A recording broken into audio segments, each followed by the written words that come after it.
Au service de la compagnie bordurière du Petit Togo, besognait donc en même temps que moi, je l'ai dit, dans ses hangars et sur ses plantations, grand nombre de nègres et de petits blancs dans mon genre. Les indigènes, eux, ne fonctionnent guère en somme qu'à coups de trick. Ils gardent cette dignité, tandis que les blancs, perfectionnés par l'instruction publique, ils marchent tout seuls. La trique finit par fatiguer celui qui la manie, tandis que l'espoir de devenir puissant et riche, dont les blancs sont gavés, ça ne coûte rien, absolument rien. Qu'on ne vienne plus nous vanter l'Égypte et les tyrans tartares, ce n'étaient ces antiques amateurs que petits margoulins prétentieux dans l'art suprême de faire rendre à la bête verticale son plus bel effort au boulot. Ils ne savaient pas, ces primitifs, l'appeler monsieur l'esclave et le faire voter de temps à autre, ni lui payer le journal, ni surtout l'emmener à la guerre pour lui faire passer ses passions. Un chrétien de 20 siècles, j'en savais quelque chose, ne se retient plus quand devant lui vient à passer un régiment, ça lui fait jaillir trop d'idées. Aussi décidai-je, en ce qui me concernait, de me surveiller désormais de très près, et puis d'apprendre à me taire scrupuleusement, à cacher mon envie de foutre le camp, à prospérer enfin, si possible et malgré tout, au service de la compagnie bordurière. Plus une minute à perdre. Le long de nos hangars, au ras des rives bourbeuses, séjournaient, sournois et permanents, des bandes de crocodiles aux aguets. Eux, genre métallique, jouissaient de cette chaleur en délire, les nègres aussi, semblait-il. En plein midi, on se demandait si c'était possible toute l'agitation de ces masses besogneuses le long des quais, cette pagaille de nègres surexcités et croisseurs. Question de me dresser au numérotage des sacs avant que je prisse la brousse. J'ai dû m'entraîner à m'asphyxier progressivement dans le hangar central de la compagnie avec les autres commis, entre deux grandes balances, coincées au milieu de la foule alcaline des nègres en loques, pustuleux et chantants. Chacun traînait après lui son petit nuage de poussière qu'il secouait en cadence. Les kumas des préposés au portage s'abattaient sur ses dos magnifiques, sans éveiller de protestation ni de plainte. Une passivité d'ahurie, la douleur supportée aussi simplement que l'air torride de cette fournaise poussiéreuse.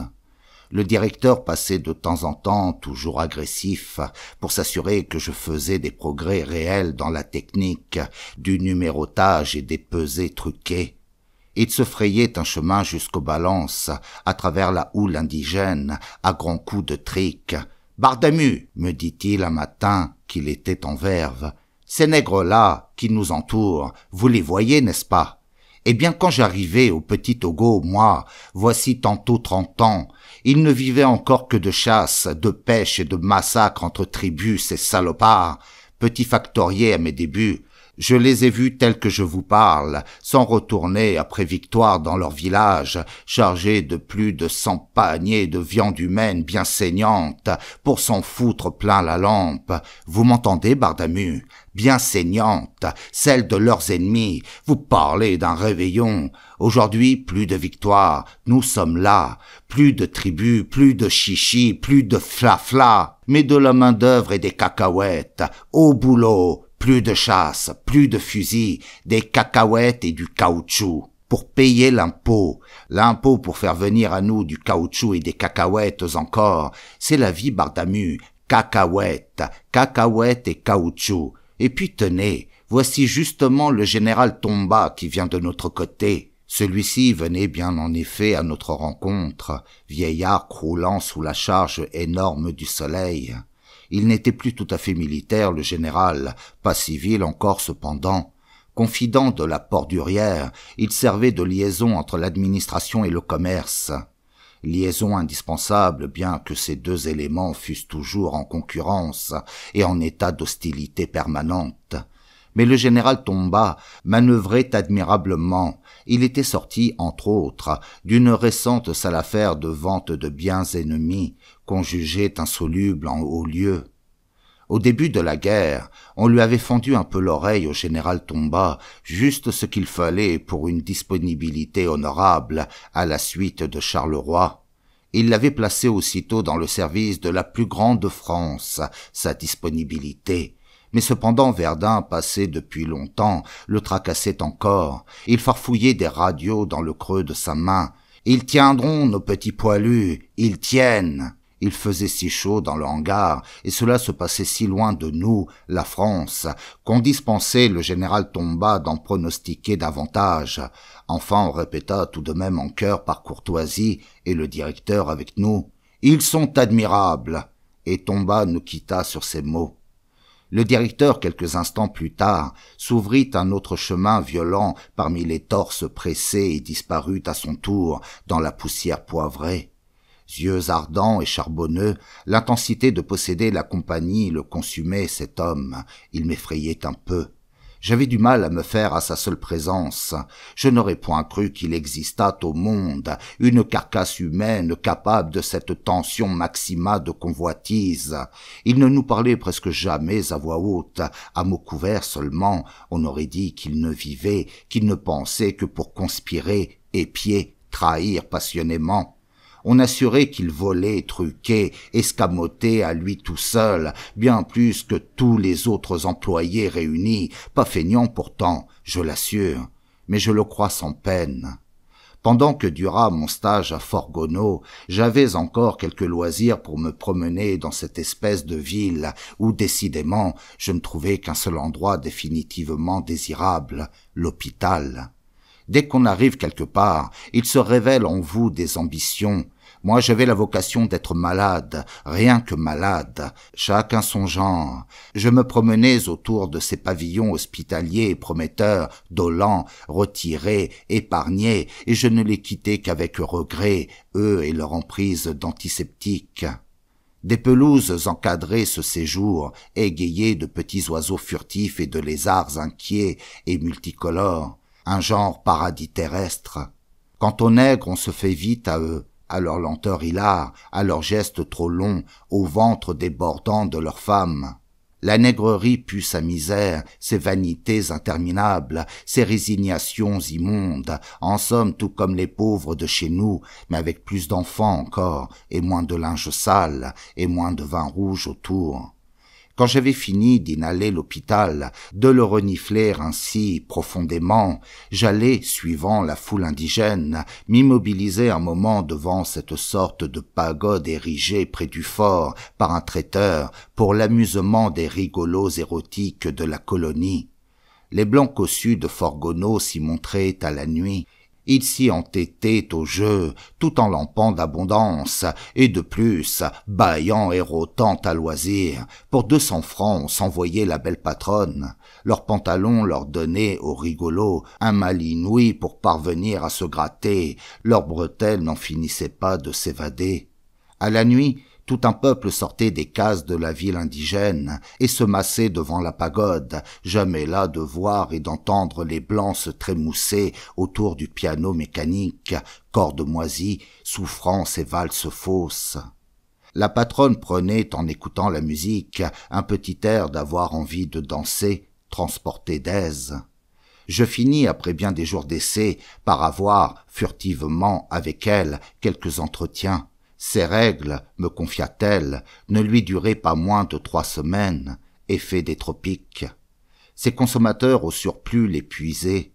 Non qu'ils fissent souvent l'amour, mais comme les apéritifs à la pagode étaient plutôt coûteux, ils essayaient d'en avoir pour leur argent en même temps, et lui pinçaient énormément les fesses avant de s'en aller. C'est de là surtout que lui venait la fatigue. Cette commerçante connaissait toutes les histoires de la colonie et les amours qui se nouaient désespérés entre les officiers tracassés par les fièvres et les rares épouses de fonctionnaires, fondantes, elles aussi, en d'interminables règles, navrées sous les vérandas au tréfonds des fauteuils indéfiniment inclinés. Les allées, les bureaux, les boutiques de Fort-Gonneau ruisselaient de désirs mutilés. Faire tout ce qui se fait en Europe semblait être l'obsession majeure, la satisfaction, la grimace à tout prix de ces forcenés en dépit de l'abominable température et de l'avachissement croissant, insurmontable.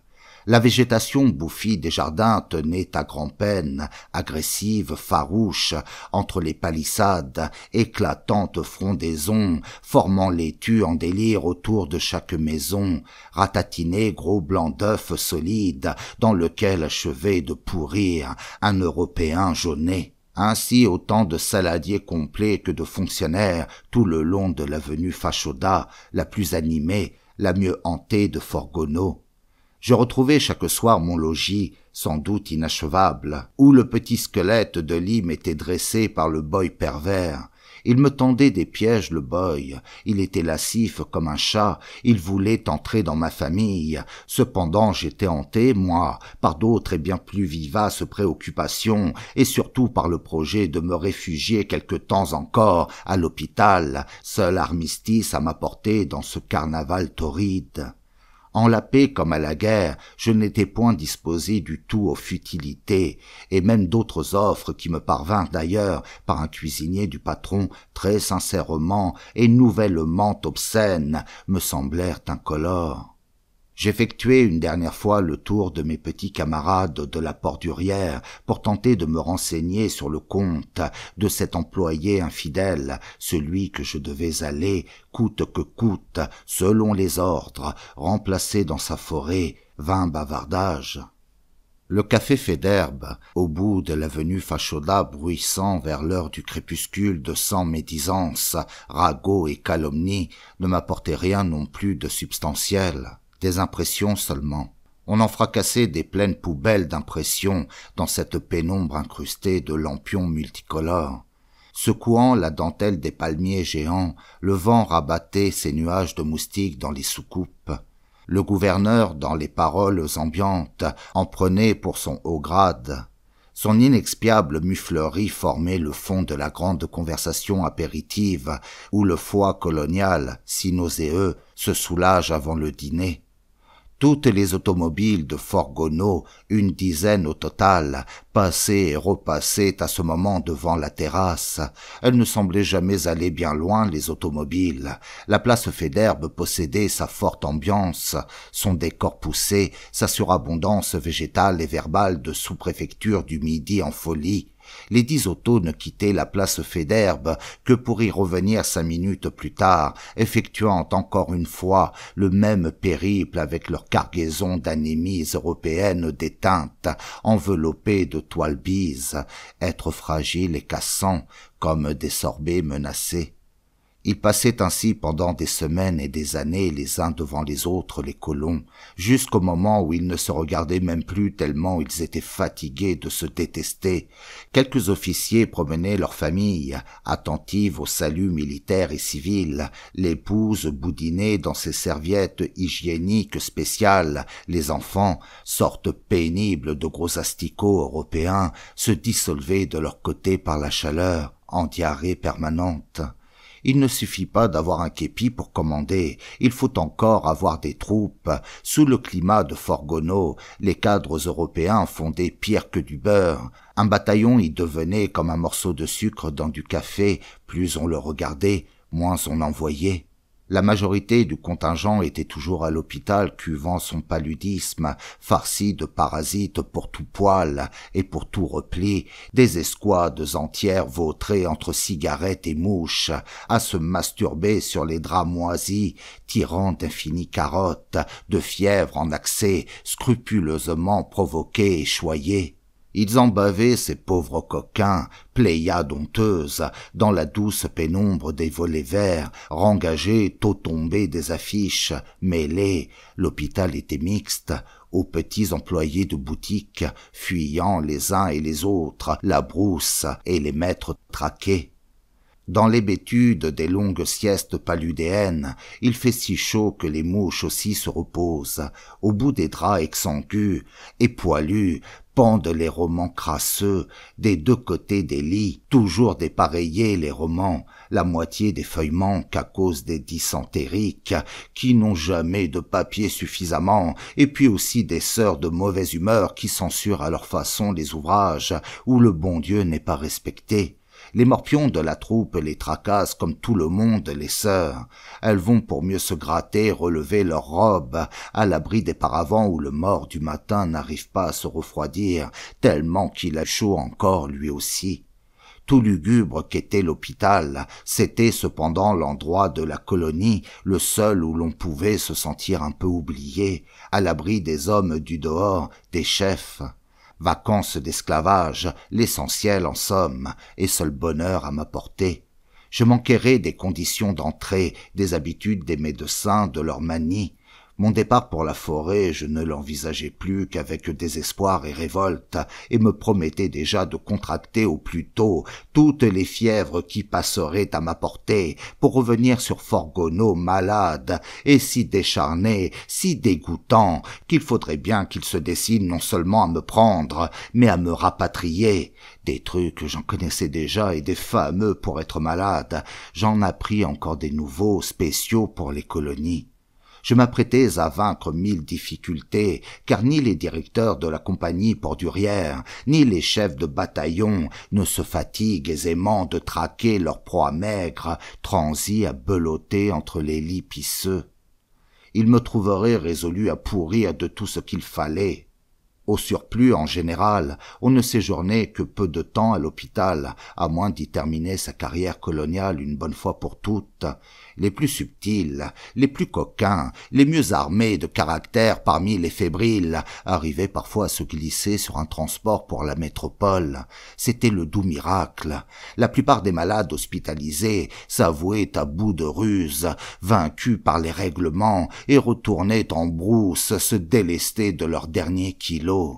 Si la quinine les abandonnait tout à fait aux larves tant qu'ils étaient au régime hospitalier, l'aumônier leur refermait les yeux simplement sur les 18 heures, et 4 Sénégalais de service emballaient ces débris exsangues vers l'enclos des glaises rouges, près de l'église de Forgono, si chaude celle-là, sous les tôles ondulées, qu'on n'y entrait jamais 2 fois de suite, plus tropicale que les tropiques. Il aurait fallu, pour s'y tenir debout dans l'église, âner comme un chien. Ainsi s'en vont les hommes qui décidément ont bien du mal à faire tout ce qu'on exige d'eux, le papillon pendant la jeunesse et l'asticot pour en finir. J'essayais encore d'obtenir par-ci par-là quelques détails, des renseignements pour me faire une idée. Ce que m'avait dépeint de Biko Mimbo, le directeur, me semblait tout de même incroyable. En somme, il s'agissait d'une factory d'essai, d'une tentative de pénétration loin de la côte, à 10 jours au moins, isolée au milieu des indigènes, de leur forêt, qu'on me représentait, elle, comme une immense réserve pullulante de bêtes et de maladies. Je me demandais s'ils n'étaient pas tout simplement jaloux de mon sort, les autres, ces petits copains de la Pordurière, qui passaient par des alternatives d'anéantissement et d'agressivité. Leur sottise, ils n'avaient que cela, dépendait de la qualité de l'alcool qu'ils venaient d'ingérer, des lettres qu'ils recevaient, de la quantité plus ou moins grande d'espoir qu'ils avaient perdu dans la journée. En règle générale, plus ils dépérissaient, plus ils plastronnaient. Fantômes, comme ortolans en guerre, ils eussent eu tous les culots. L'apéritif nous durait 3 bonnes heures, on y parlait toujours du gouverneur, le pivot de toutes les conversations, et puis des vols d'objets possibles et impossibles, et enfin de la sexualité, les 3 couleurs du drapeau colonial. Les fonctionnaires présents accusaient sans embâche les militaires de se vautrer dans la concussion et l'abus d'autorité, mais les militaires le leur rendaient bien.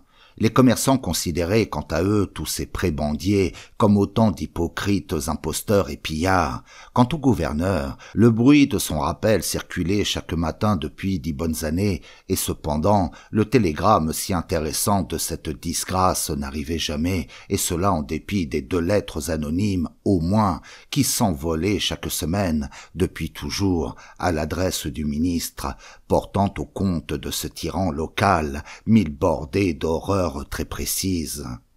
Les nègres ont de la veine, eux, avec leur peau en pelure d'oignon. Le blanc, lui, s'empoisonne, cloisonné qu'il est entre son jus acide et sa chemise en cellulare, aussi malheur à qui l'approche. J'étais dressé depuis l'amiral Bragueton. En l'espace de quelques jours, j'en appris de belles sur le compte de mon propre directeur, sur son passé rempli de plus de crapuleries qu'une prison de port de guerre. On y découvrait de tout dans son passé, et même, je le suppose, de magnifiques erreurs judiciaires. C'est vrai que sa tête était contre lui indéniable, angoissante figure d'assassin, ou plutôt, pour ne charger personne, d'homme imprudent, énormément pressé de se réaliser, ce qui revient au même. À l'heure de la sieste, en passant, on pouvait percevoir écrouler dans l'ombre de leur pavillon du boulevard Faidherbe quelques blanches ci et là, épouses d'officiers, de colons, que le climat décollait bien davantage encore que les hommes, petites voix gracieusement hésitantes, sourires énormément indulgents, fardées sur toute leur pâleur comme de contentes agoniques. Elles montraient moins de courage et de bonne tenue, ces bourgeoises transplantées, que la patronne de la pagode, qui ne devait compter que sur elle-même. La compagnie bordurière, de son côté, consommait beaucoup de petits employés blancs dans mon genre. Elle en perdait par dizaines chaque saison de ses sous-hommes, dans ses factories forestières, au voisinage des marais. C'étaient des pionniers. Chaque matin, l'armée et le commerce venaient pleurnicher leur contingent jusqu'au bureau même de l'hôpital. Il ne se passait pas de jour qu'un capitaine ne menaçât et ne fit retentir le tonnerre de Dieu sur le gestionnaire pour qu'on lui renvoie ses 3 sergents belotteurs paludéens et les 2 caporaux syphilitiques en vitesse, cadres qui lui faisaient précisément défaut pour s'organiser une compagnie. Si on lui répondait qu'ils étaient morts, ces tirs au cul, alors il leur foutait la paix aux administrateurs, et il s'en retournait, lui, boire un peu plus à la pagode. On avait à peine le temps de les voir disparaître, les hommes, les jours et les choses, dans cette verdure, ce climat, la chaleur et les moustiques, tout y passait. C'était dégoûtant, par bout, par phrase, par membre, par regret, par globule. Il se perdait au soleil, fondait dans le torrent de la lumière et des couleurs, et le goût et le temps avec.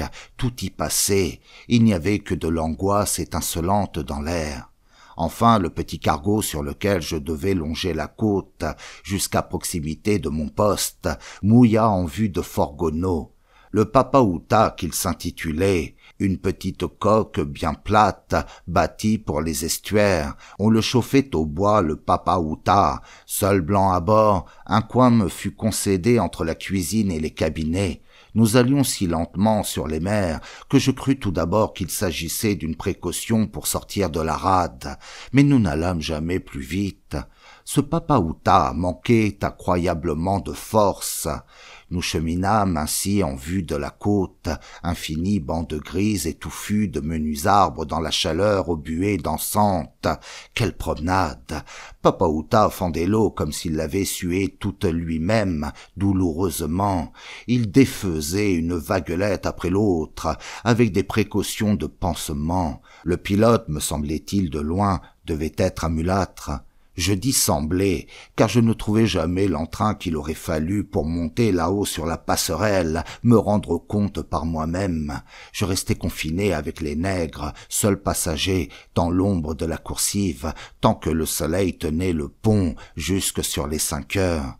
Pour ne pas qu'il vous brûle la tête par les yeux, le soleil, il faut cligner comme un rat. Après 5 heures, on peut se payer un tour d'horizon, la bonne vie. Cette frange grise, le pays touffu au ras de l'eau là-bas, sorte de dessous, de bras écrasés, ne me disait rien qui vaille. C'était dégoûtant à respirer cet air-là, même la nuit, tellement l'air restait tiède, marine moisie. Toute cette fadasserie portait au cœur, avec l'odeur de la machine en plus, et le jour les flots trop ocre par ici et trop bleus de l'autre côté. On était pire encore que sur l'amiral Bragueton, moins les meurtriers militaires, bien entendu. Enfin nous approchâmes du port de ma destination. On m'en rappela le nom, Topo. À force de tousser, crachoter, trembloter, pendant 3 fois le temps de 4 repas de conserve, sur ces eaux de vaisselle huileuse, le Papahouta finit donc par aller accoster. Sur la berge pileuse, 3 énormes cases coiffées de chaume se détachaient. De loin cela vous prenait au premier coup d'œil, un petit air assez engageant. l'embouchure d'un grand fleuve sablonneux, le mien, m'expliqua-t-on, par où je devrais remonter pour atteindre, en barque, le beau milieu de ma forêt. À Topeau, ce poste au bord de la mer, je ne devais rester que quelques jours, c'était convenu, le temps de prendre mes suprêmes résolutions coloniales. Nous fîmes cap sur un léger embarcadère et le Papahouta, de son gros ventre, avant de l'atteindre, rafla la barre. En bambou qu'il était, l'embarcadère, je m'en souviens bien. Il avait son histoire, on le refaisait chaque mois, je l'appris, à cause des mollusques agiles et prestes qui venaient par milliers le bouffer au fur et à mesure. C'était même, cette infinie construction, une des occupations désespérantes dont souffrait le lieutenant Grappa, commandant du poste de Topeau et des régions avoisinantes. Le Papahouta ne trafiquait qu'une fois par mois, mais les mollusques ne mettaient pas plus d'un mois à bouffer son débarcadère. À l'arrivée, le lieutenant Grappa se saisit de mes papiers, en vérifia la sincérité, les recopia sur un registre vierge et m'offrit l'apéritif. J'étais le premier voyageur, me confia-t-il, qui soit venu à Topeau depuis plus de 2 ans. On ne venait pas à Topeau. Il n'y avait aucune raison pour venir à Topeau. Sous les ordres du lieutenant Grappa servait le sergent Alcide. Dans leur isolement, ils ne s'aimaient guère. « Il faut toujours que je me méfie de mon subalterne », m'apprit aussi le lieutenant Grappa dès notre premier contact. « Il a quelque tendance à la familiarité. » Comme dans cette désolation, s'il avait fallu imaginer des événements, ils eussent été trop invraisemblables. Le milieu ne s'y prêtait pas. Le sergent Alcide préparait d'avance beaucoup d'états néants, que Grappa signait sans retard et que le Papahouta remportait ponctuellement au gouverneur général. Entre les lagunes d'alentour et dans le tréfonds forestier stagnaient quelques peuplades moisies, décimées, abruties par le trypanosome et la misère chronique. Elles fournissaient tout de même ces peuplades un petit impôt, et à coups de trique bien entendu. On recrutait aussi parmi leur jeunesse quelques miliciens pour manier par délégation cette même trique. Les effectifs de la milice se montaient à 12 hommes. Je peux en parler, je les ai bien connus. Le lieutenant Grappa les équipait à sa façon, ces vénards, et les nourrissait au riz régulier. Un fusil pour 12, c'était la mesure, et un petit drapeau pour tout le monde, pas de chaussures. Mais comme tout est relatif en ce monde, et comparatif, les originaires recrutés du pays trouvaient que Grappa faisait joliment bien les choses. Il refusait même chaque jour des volontaires Grappa et des enthousiastes, des fils dégoûtés de la brousse. La chasse ne donnait guère autour du village, et on n'y bouffait pas moins d'une grand-mère par semaine, faute de gazelles. Dès 7 heures chaque matin, les miliciens d'Alcide se rendaient à l'exercice. Comme je logeais dans un coin de sa case qu'il m'avait cédé, j'étais aux premières loges pour assister à cette fantasia.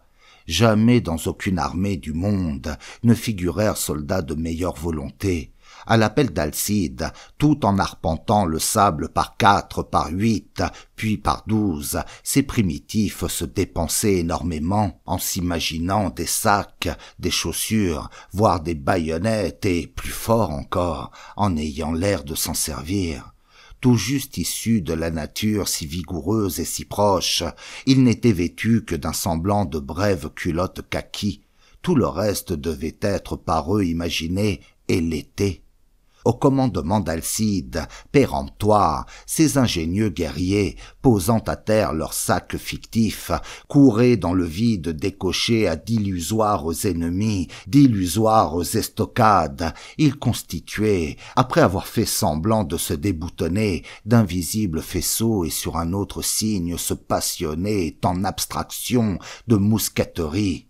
À les voir s'éparpiller, gesticuler minutieusement de la sorte, et se perdre en dentelles de mouvements saccadés et follement inutiles, on en demeurait découragé jusqu'au marasme, surtout qu'à Topeau, la chaleur crue et l'étouffement parfaitement concentrés par le sable, entre les miroirs de la mer et du fleuve, polis et conjugués, vous eussent fait jurer par votre derrière qu'on vous tenait assis de force sur un morceau récemment tombé du soleil.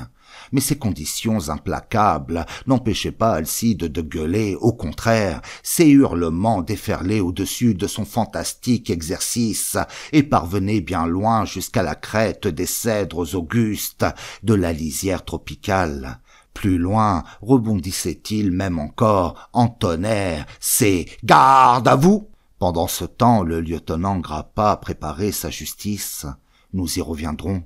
Il surveillait aussi de loin toujours et de l'ombre de sa case la construction fuyante de son embarcadère maudit. À chaque arrivée du Papahouta, il allait attendre optimiste et sceptique des équipements complets pour ses effectifs.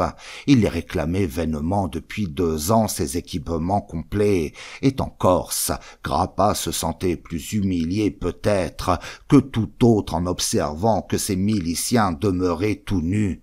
Dans notre case, celle d'Alcide, il se pratiquait un petit commerce, à peine clandestin, de menus objets de rogatons divers. D'ailleurs, tout le trafic de Topeau passait par Alcide, puisqu'il détenait un petit stock, l'unique, de tabac en branches et en paquets, quelques litres d'alcool et quelques métrages de coton. Les 12 miliciens de Topeau ressentaient, c'était visible, envers Alcide, une véritable sympathie, et cela malgré qu'il les engueulât sans limite et leur bottât le derrière assez injustement. Mais ils avaient discerné chez lui, ces militaires nudistes, des éléments indéniables de la grande parenté, celle de la misère incurable, innée. Le tabac les rapprochait, tout noirs qu'ils fussent, force des choses. J'avais apporté avec moi quelques journaux d'Europe.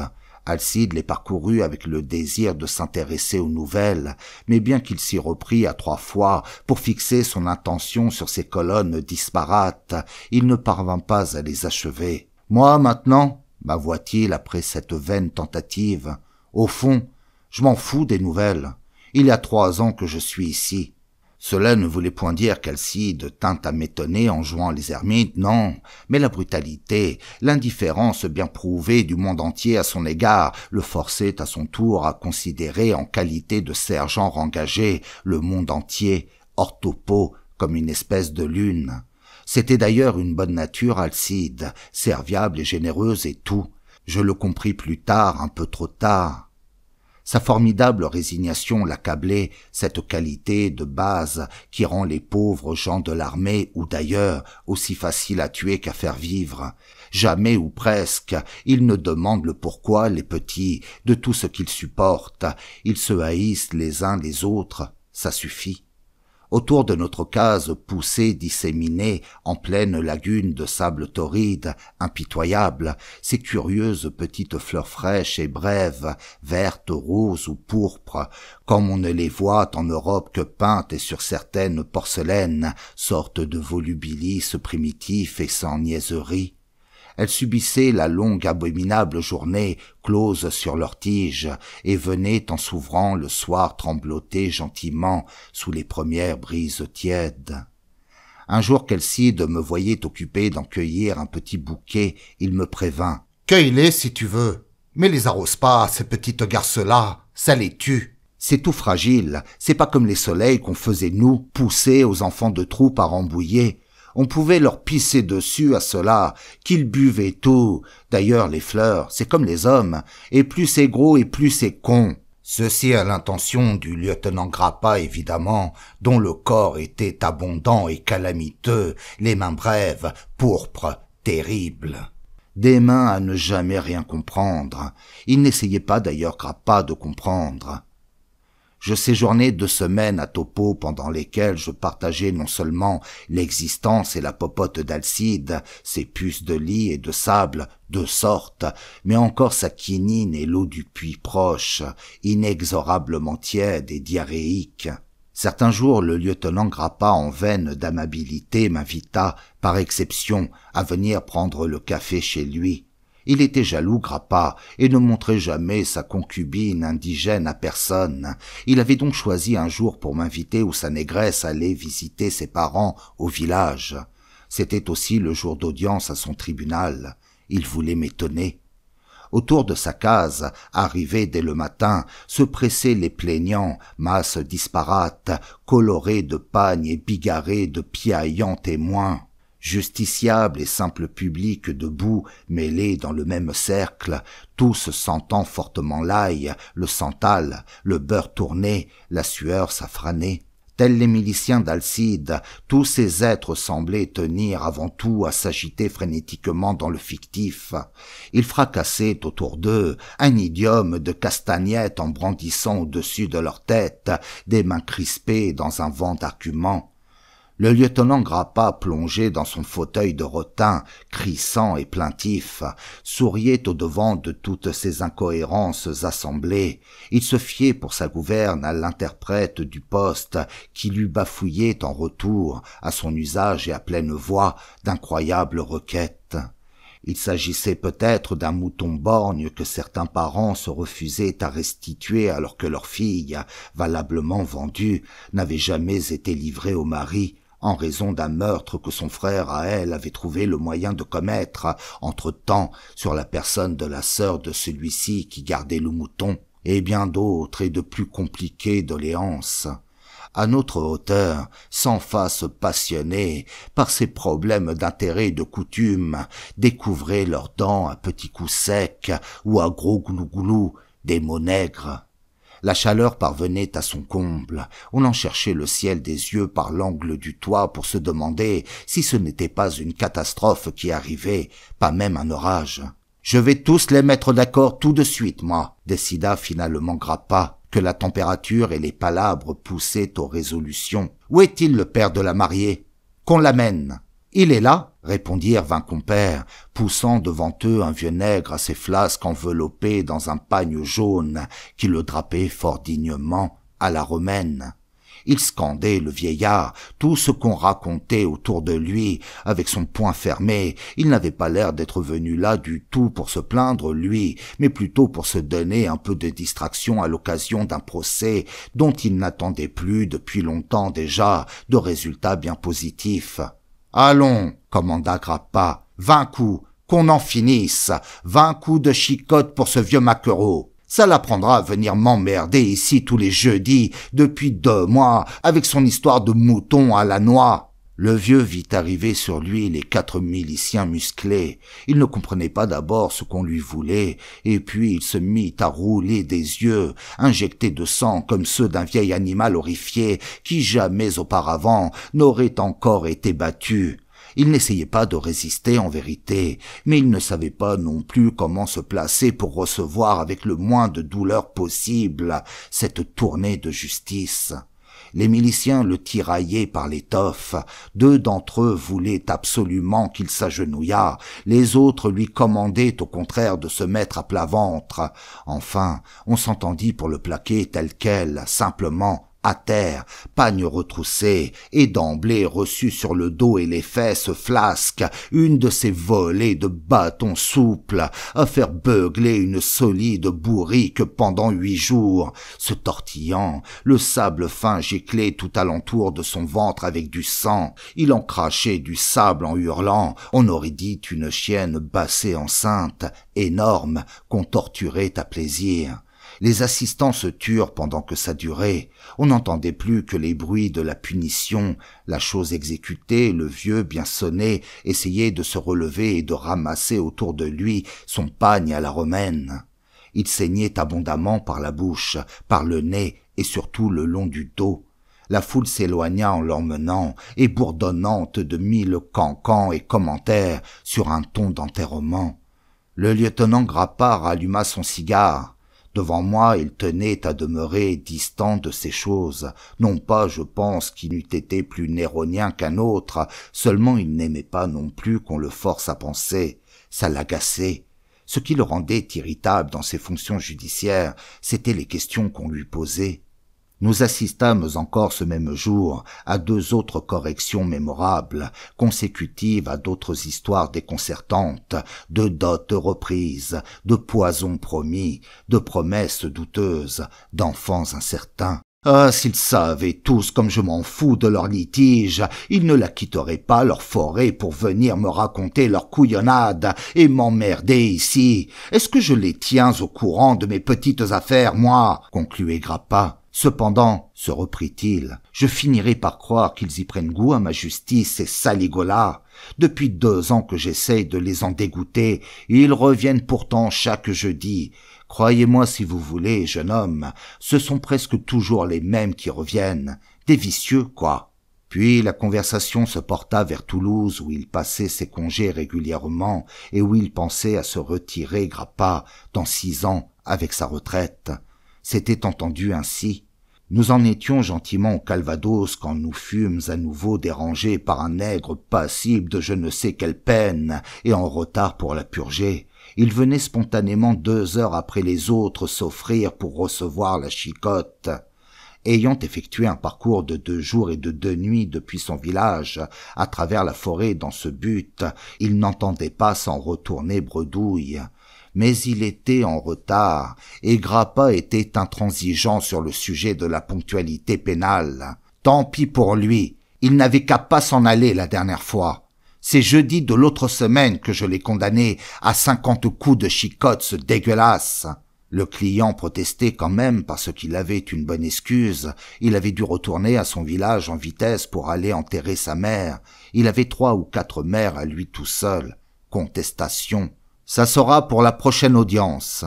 Mais il avait à peine le temps, ce client, d'aller à son village et de revenir d'ici à jeudi prochain. Il protestait, il s'entêtait, il fallut le bousculer, ce masochiste hors du camp, à grands coups de pied dans les fesses. Ça lui a fait plaisir quand même, mais pas assez. Enfin, il est allé échouer chez Alcide, qui en profita pour lui vendre tout un assortiment de tabac en branches aux masochistes, en paquets et en poudre à priser. Bien diverti par ces multiples incidents, je pris congé de Grappa qui se retirait précisément pour la sieste, au fond de sa case, où reposait déjà sa ménagère indigène revenue de son village. Une paire de nichons splendides, cette négresse, bien élevée par les sœurs du Gabon. Non seulement cette jeunesse parlait le français en zézaillant, mais elle savait encore présenter la quinine dans la confiture et vous traquer les puces chics dans la profondeur de la plante des pieds. Elle savait se rendre agréable de sans façon coloniale, sans le fatiguer ou en le fatiguant, à son choix. Alcide m'attendait. Il était un peu vexé. Ce fut cette invitation dont venait de m'honorer le lieutenant Grappa qui le décida sans doute aux grandes confidences, et elles étaient salées les confidences. Il me fit, sans que je l'en priasse, de Grappa un portrait express au caca fumant. Je lui répondis qu'en tout c'était bien mon avis. Alcide, son point faible à lui, c'était qu'il trafiquait malgré les règlements militaires, absolument contraires, avec les nègres de la forêt d'alentour, et aussi avec les 12 tirailleurs de sa milice. Il approvisionnait ce petit monde en tabac de traite, impitoyablement. Quand les miliciens avaient reçu leur part de tabac, il ne leur restait plus de solde à toucher, tout était fumé. Il fumait même d'avance. Cette menue pratique, vu la rareté du numéraire dans la région, faisait du tort, prétendait Grappa à la rentrée de l'impôt. Le lieutenant Grappa ne voulait pas, prudent, provoquer sous son gouvernement un scandale à Topo, mais enfin jaloux peut-être, il tiquait. Il aurait désiré que toutes les minuscules disponibilités indigènes demeurassent, cela se comprend, pour l'impôt. Chacun son genre et ses petites ambitions. Au début, la pratique du crédit sur solde leur avait paru un peu étonnante et même raide aux tirailleurs qui travaillaient uniquement pour fumer le tabac d'Alcide, mais ils s'y étaient habitués à coups de pied au cul. À présent, ils n'essayaient même plus d'aller la toucher, leur solde. Ils la fumaient d'avance, tranquillement, au bord de la case à Alcide, parmi les petites fleurs vivaces, entre 2 exercices d'imagination. À Topo, en somme, tout minuscule que fût l'endroit, il y avait quand même place pour 2 systèmes de civilisation, celle du lieutenant Grappa, plutôt à la romaine, qui fouettait le soumis pour en extraire simplement le tribut, dont il retenait, d'après l'affirmation d'Alcide, une part honteuse et personnelle, et puis le système Alcide, proprement dit, plus compliqué, dans lequel se discernaient déjà les signes du second stade civilisateur, la naissance dans chaque tirailleur d'un client, combinaison commercialo-militaire en somme, beaucoup plus moderne, plus hypocrite, la nôtre. Pour ce qui concerne la géographie, le lieutenant Grappa n'estimait guère qu'à l'aide de quelques cartes très approximatives qu'il possédait au poste, les vastes territoires confiés à sa garde. Il n'avait pas non plus très envie d'en savoir davantage sur leur compte à ces territoires. Les arbres, la forêt, après tout, on sait ce que c'est, on les voit très bien de loin. Dissimulés dans les frondaisons et les replis de cette immense tisane, quelques tribus extrêmement disséminées croupissaient çà et là entre leurs puces et leurs mouches, abruties par les totems en se gavant invariablement de manioc pourri. Peuplades parfaitement naïves et candidement cannibales, ahuries de misère, ravagées par mille pestes, rien qui vaille qu'on les approche, rien ne justifiait une expédition administrative douloureuse et sans écho. Quand il avait cessé de rendre sa loi, Grappa se tournait plutôt vers la mer et contemplait cet horizon d'où certains jours il était apparu et par où certains jours il s'en irait, si tout se passait bien. Tout familier et finalement agréable que me fussent devenus ces lieux, il me fallut cependant songer à quitter enfin Topeau pour la boutique qui m'était promise au terme de quelques jours de navigation fluviale et de pérégrination forestière. Avec Alcide, nous étions arrivés à très bien nous entendre. On essayait ensemble de pêcher des poissons-ci, ces manières de requins qui pullulaient devant la case. Il était aussi maladroit à ce jeu que moi-même, nous n'attrapions rien. Sa case n'était meublée que par son lit démontable, le mien et quelques caisses vides ou pleines. Il me semblait qu'il devait mettre pas mal d'argent de côté grâce à son petit commerce. « Où le mets-tu » lui demandai-je à plusieurs reprises. « Où le caches-tu, ton sale pognon ?» C'était pour le faire enrager. « Tu vas en faire une de ces bons dieux de Nouba en rentrant ?» Je le taquinai. Et 20 fois au moins, pendant que nous entamions l'immanquable conserve de tomates, j'imaginais pour sa réjouissance les péripéties d'une virée phénoménale à sa rentrée à Bordeaux, de bobinard en bobinard. Il ne me répondait rien. Il rigolait seulement, comme si ça l'amusait que je lui dise ces choses-là. À part l'exercice et les sessions de justice, il ne se passait vraiment rien à Topeau. Alors, forcément, je reprenais le plus souvent possible ma même plaisanterie, faute d'autres sujets. Sur les derniers temps, il me vint une fois l'envie d'écrire à Monsieur Putat pour le taper. Alcide se chargerait de poster ma lettre par le prochain Papaouta. Le matériel à écrire d'Alcide tenait dans une petite boîte à biscuits, tout comme celle que j'avais connue à Branle-d'Or, tout à fait la même. Tous les sergents rengagés avaient donc la même habitude. Mais quand il me vit l'ouvrir sa boîte, Alcide, il eut un geste qui me surprit pour m'en empêcher. J'étais gêné. Je ne savais pas pourquoi il m'en empêchait. Je la reposai donc sur la table. « Ah, ouvre-la, va !» qu'il a dit enfin. « Va, ça ne fait rien. » Tout de suite, à l'envers du couvercle était collée une photo d'une petite fille. Rien que la tête. Une petite figure bien douce d'ailleurs, avec des longues boucles, comme on les portait dans ce temps-là. Je pris le papier, la plume et je refermai vivement la boîte. J'étais bien gêné par mon indiscrétion, mais je me demandais pourquoi aussi ça l'avait tant bouleversé. J'imaginais tout de suite qu'il s'agissait d'un enfant à lui dont il avait évité de me parler jusque-là. Je n'en demandais pas davantage. Mais je l'entendais derrière mon dos qui essayait de me raconter quelque chose au sujet de cette photo, avec une drôle de voix que je ne lui connaissais pas encore. Il bafouillait. Je ne savais plus où me mettre, moi. Il fallait bien que je l'aide à me faire sa confidence. Pour passer ce moment, je ne savais plus comment m'y prendre. Ça serait une confidence tout à fait pénible à écouter, j'en étais sûr. Je n'y tenais vraiment pas. « C'est rien, l'entendis-je enfin. C'est la fille de mon frère. Ils sont morts tous les deux. Ses parents ? Oui, ses parents. Qui l'élève alors maintenant ? Ta mère ? Que je demandais, moi, comme ça, pour manifester de l'intérêt. Ma mère, je l'ai plus non plus. Qui alors? Eh bien moi. Il ricanait, cramoisi Alcide, comme s'il venait de faire quelque chose de pas convenable du tout. Il se reprit hâtif. C'est-à-dire, je vais t'expliquer, je la fais élever à Bordeaux chez les sœurs. Mais pas des sœurs pour les pauvres, tu me comprends, hein? Chez des sœurs bien. Puisque c'est moi qui m'en occupe, alors tu peux être tranquille. Je veux que rien lui manque. Ginette qu'elle s'appelle. C'est une gentille petite fille, comme sa mère d'ailleurs. Elle m'écrit, elle fait des progrès. Seulement, tu sais, les pensions comme ça, c'est cher. Surtout que maintenant, elle a 10 ans. Je voudrais qu'elle apprenne le piano en même temps. Qu'est-ce que t'en dis, toi, du piano?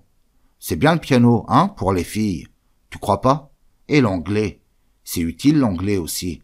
Tu sais l'anglais, toi? Je me mis à le regarder de bien plus près, Alcide, à mesure qu'il s'avouait la faute de ne pas être assez généreux avec sa petite moustache cosmétique, ses sourcils d'excentrique, sa peau calcinée, pudique Alcide, comme il avait dû en faire des économies sur sa solde étriquée, sur ses primes faméliques et sur son minuscule commerce clandestin, pendant des mois, des années, dans cet infernal topo.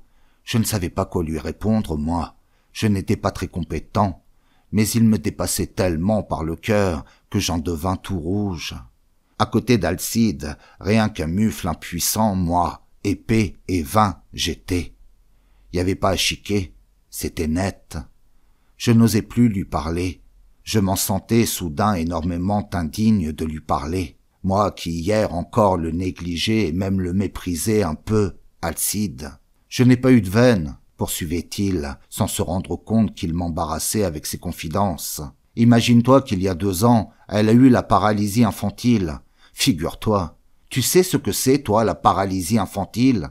Il m'expliqua alors que la jambe gauche de l'enfant demeurait atrophiée et qu'elle suivait un traitement d'électricité à Bordeaux chez un spécialiste. Est-ce que ça revient, tu crois? Qu'il s'inquiétait. Je l'assurai que ça se rétablissait très bien, très complètement avec le temps et l'électricité. Il parlait de sa mère qui était morte et de son infirmité à la petite avec beaucoup de précautions. Il avait peur, même de loin, de lui faire du mal. « As-tu été la voir depuis sa maladie ?»« Non, j'étais ici. Iras-tu bientôt ? Je crois que je ne pourrai pas avant 3 ans. Tu comprends, ici, je fais un peu de commerce, alors ça lui aide bien. Si je partais en congé à présent, au retour la place serait prise, surtout avec l'autre vache. » Ainsi Alcide demandait-il à redoubler son séjour, à faire 6 ans de suite à Topeau, au lieu de 3, pour la petite nièce dont il ne possédait que quelques lettres et ce petit portrait. « Ce qui m'ennuie, reprit-il quand nous nous couchâmes, c'est qu'elle n'a là-bas personne pour les vacances. C'est dur pour une petite enfant. » Évidemment, Alcide évoluait dans le sublime à son aise, et pour ainsi dire familièrement, il tutoyait les anges, ce garçon, et il n'avait l'air de rien. Il avait offert sans presque s'en douter à une petite fille vaguement parente des années de torture, l'annihilement de sa pauvre vie dans cette monotonie torride, sans condition, sans marchandage, sans intérêt que celui de son bon cœur. Il offrait à cette petite fille lointaine assez de tendresse pour refaire un monde entier, et cela ne se voyait pas. Il s'endormit d'un coup, à la lueur de la bougie. Je finis par me relever pour bien regarder ses traits à la lumière. Il dormait comme tout le monde. Il avait l'air bien ordinaire. Ça serait pourtant pas si bête s'il y avait quelque chose pour distinguer les bons des méchants.